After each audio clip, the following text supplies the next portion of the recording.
OFM Sport. Dylan, new boy at the Greek Quiz. Phenomenal year for you so far. Varsity Cup champion. You come to the Currie Cup champions. How much you're looking for your debut tomorrow night or tomorrow against Romania A? No, I'm looking forward for that. Really excited to get an opportunity to play. Obviously, just had 2 days of training now with them, but really looking forward. Lots of excitement within me. And of course, you know, being in Pretoria, it's easy for a player to want to go to a setup like the Bulls and that. What is the feeling or the emotion when you got the call from Pitback to say, listen, we need a number 8, come draw for us a bit?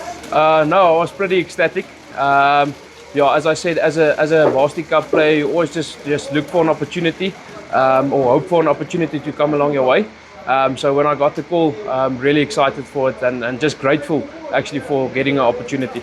Now, I've worked with this team for a very long time, and the one thing that's always stood out above any other team in South Africa is the geest and the camaraderie in this team.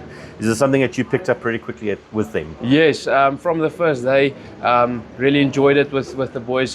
There's a great culture going on here, and the vibe is always great. And just thankful for all the guys that brought me in with open hands and really treated me like one of them. And lastly, tomorrow, debut, as we mentioned. Normally, when someone makes a debut, it will be, and I'm saying this with all due respect, it will be a team like the Leopards or something like that. But this is a Romanian A team, guys that are going to want to fight to go to Australia next year for the World Cup. So how thrilled are you to be able to play against such a caliber team?